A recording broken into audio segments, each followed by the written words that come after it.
Sampling methods in scientific research. Learning outcomes. Understand different sampling methods in scientific research. Recognize the practical uses of sampling techniques. Apply sampling methods in real-world scenarios, such as coffee bean extraction. Identify the strengths and limitations of each sampling method. Make informed decisions on which sampling technique to use for specific research goals. Contents of the study include simple random sampling, stratified sampling, systematic sampling, cluster sampling, convenience sampling, quota sampling, purposive sampling, judgmental sampling, multi-stage sampling, panel sampling, volunteer sampling, sequential sampling, probability sampling, non-probability sampling, weighted sampling, event sampling, time sampling, self-selection sampling, haphazard sampling, and conclusion. Simple random sampling. Definition. Simple random sampling is a technique where each member of a population has an equal chance of being selected. This method avoids bias and ensures the sample represents the population. Use in research. It's commonly used in large populations where researchers want an unbiased, generalizable sample. It's easy to implement with a random number generator and ensures every subject or unit in the population is equally likely to be chosen. Coffee example. To assess the overall quality of a coffee batch, you randomly select 100 beans from a sack of 10,000. Using a random number generator, you ensure every bean has the same probability of being chosen, giving you a fair representation of the entire batch. Stratified sampling. Stratified sampling involves dividing the population into subgroups, strata based on shared characteristics, and then randomly sampling from each group. This ensures all groups are represented proportionally. Use in research. Researchers use stratified sampling when they want to ensure that key subgroups are adequately represented, such as by gender, age, or specific traits. It reduces variability within groups and increases precision. Example. Suppose coffee beans are categorized by size: small, medium, large. You separate the beans into these groups and then randomly sample from each group to ensure you're analyzing beans from all size categories proportionally, leading to more accurate results about bean quality across sizes. Systematic sampling. Systematic sampling selects subjects at regular intervals from a list or group after a random starting point. It's simpler to execute than random sampling, but still maintains an element of randomness. Use in research. Systematic sampling is often used when you have a large, ordered population. It's less time-consuming than random sampling, but provides a reasonable approximation of randomness. Example. After randomly choosing a starting point on a coffee processing line, you pick every 50th coffee bean for analysis. This approach ensures that you sample beans evenly throughout the entire batch, making it a good representation without the need for complete randomization. Cluster sampling. Cluster sampling divides a population into clusters, usually based on location or other characteristics. Then, entire clusters are randomly selected for study, rather than individual members. Use in research. Researchers use cluster sampling when it's difficult or expensive to sample the whole population individually.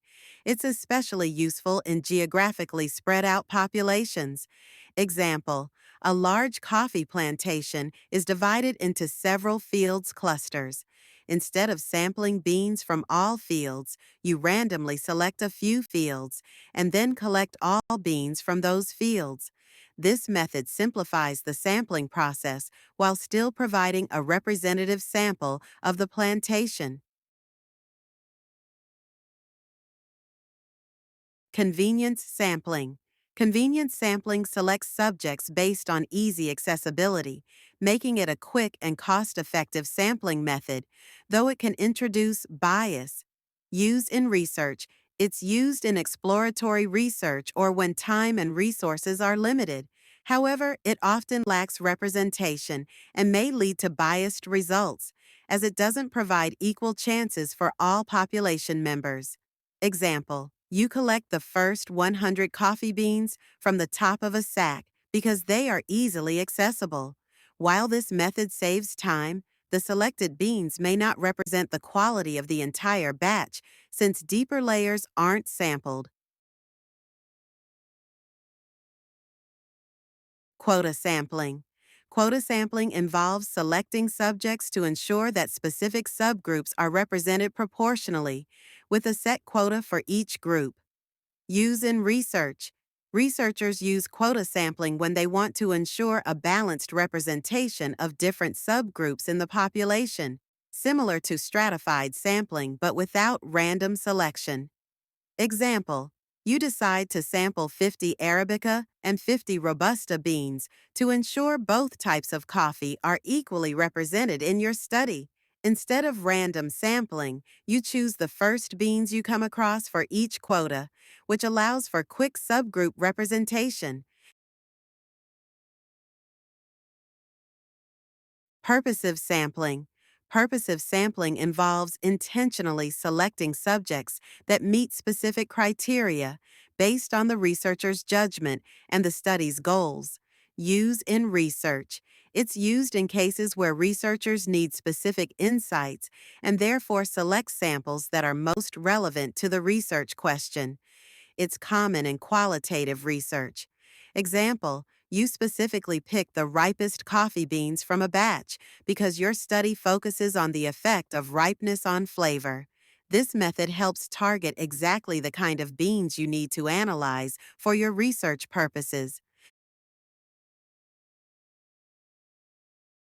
Snowball sampling. Snowball sampling starts by selecting a few subjects who then help recruit others from their network, forming a snowball effect. Use in research. Snowball sampling is often used for hard-to-reach populations, where participants help identify others with similar characteristics, expanding the sample. Example, you start by sampling beans from a rare coffee farm, and the owner introduces you to other rare coffee growers. Through this network, your sample grows as each farmer connects you to another, helping you access hard-to-find beans. Judgmental sampling. Judgmental sampling, or expert sampling, relies on the researcher's knowledge to select the most suitable subjects, often based on preset criteria. Use in research. Researchers use this method when they need a sample that meets very specific conditions or when expert opinion is required for selection, making it useful for exploratory research. Example, as an expert in coffee, you personally handpick beans that you believe are of the highest quality. This selection is based on your judgment of what constitutes a perfect bean for the study, such as ripeness, size, and color. Multi-stage sampling. Multi-stage sampling involves selecting samples in multiple stages, usually combining different sampling methods at each stage. Use in research. It's used in large populations where sampling every individual would be too complex or expensive. Researchers often start with clusters, then narrow down to specific subjects. Example, first, you randomly choose several coffee plantations, clusters. Then from each selected plantation, you use systematic sampling to select every 10th bean. This method efficiently narrows down the population while maintaining randomness. Panel sampling. Panel sampling involves studying the same subjects over a period of time, collecting data from them repeatedly. Use in research. It's useful for longitudinal studies where researchers are interested in observing changes over time within the same sample group. Example, You select a group of coffee farmers and sample beans from their annual harvest for 5 years to track how their farming practices influence bean quality over time. This method helps observe changes and trends. Volunteer sampling. Volunteer sampling occurs when participants willingly offer to be part of the study, often responding to an open call from the researcher. Use in research. Researchers use this method when participants need to self-identify, such as in cases where willingness or enthusiasm about the subject is important. Example, you ask coffee farmers to voluntarily provide samples of their beans for your study. Only those who respond to your request provide beans, leading to a sample that may not fully represent the overall population but is easily gathered. Probability sampling. Probability sampling gives every member of the population a known chance of being selected, making the sample more representative of the population. Use in research, it's the gold standard for generalizable results. Researchers use it when they need an unbiased, accurate representation of the entire population. Example, each coffee bean in a batch of 10,000 is numbered, and a random number generator selects 100 beans for analysis. This ensures that every bean had an equal chance of being chosen, making the sample truly representative. Non-probability sampling. Non-probability sampling doesn't ensure every member has a known or equal chance of being selected, making it less representative but easier to conduct. Use in research. Researchers use this method in exploratory research or when time and resources are limited. It's quicker but may introduce bias. Example, you only sample beans from accessible farms, ignoring those that are hard to reach. This limits your study's generalizability but allows you to gather data quickly with fewer resources. Weighted sampling. Weighted sampling assigns different probabilities to different subjects in a population, usually to ensure that important subgroups are better represented. Use in research. Researchers use this method when certain subgroups are more important or need to be overrepresented, ensuring key characteristics are adequately studied. Example, you assign higher weights to rare, high-quality beans and lower weights to standard beans. This ensures that your sample includes more premium beans, which are important for your study on high-quality coffee production. Event sampling. Event sampling involves observing specific events or occurrences over a set period, focusing on particular behaviors or outcomes. Use in research. It's used when researchers are interested in studying the impact of specific events on a population, like behaviors during a crisis or changes after an intervention. Example, you collect beans harvested immediately after a particular rainfall event to study how weather affects moisture content and bean quality. By focusing on this event, you can identify how it impacts the coffee's characteristics. Time sampling. Time sampling involves collecting data at specific intervals or during designated time periods, often to study changes or patterns over time. Use in research. Researchers use time sampling when they want to observe trends or changes that occur over time, making it useful for longitudinal studies. Example, you sample coffee beans from the first week of each harvest season for 5 years to track how early season beans vary in flavor and quality. This helps you study long-term trends in coffee production based on time. Self-selection sampling.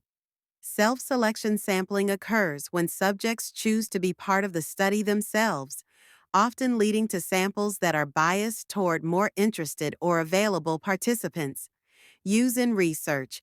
Researchers use this method when they need participants who are particularly interested in the study's topic, but it may lead to biased results. Example: you post an open call asking coffee farmers to submit beans for your study. Only those who are interested or have the time respond, potentially creating a sample that isn't fully representative of all coffee farmers. Haphazard sampling. Haphazard sampling is a non-systematic approach where subjects are selected arbitrarily, often without any predefined rules, leading to a non-representative sample. Use in research. Researchers may use haphazard sampling in very informal studies or when time and resources are limited, but it often leads to bias and poor generalizability. Example: you grab beans randomly from various containers without following any system or criteria. This arbitrary selection may not provide an accurate picture of the overall quality of the coffee batch, as it lacks structure. Conclusion: sampling methods are critical in research to ensure accurate and reliable data collection. Random and stratified sampling reduces bias and ensures representation for diverse populations. Systematic and cluster sampling offer efficiency, especially in large-scale studies, but may introduce bias if not carefully applied. Non-probability methods, like convenience and judgmental sampling, are quick but can compromise the generalizability of results.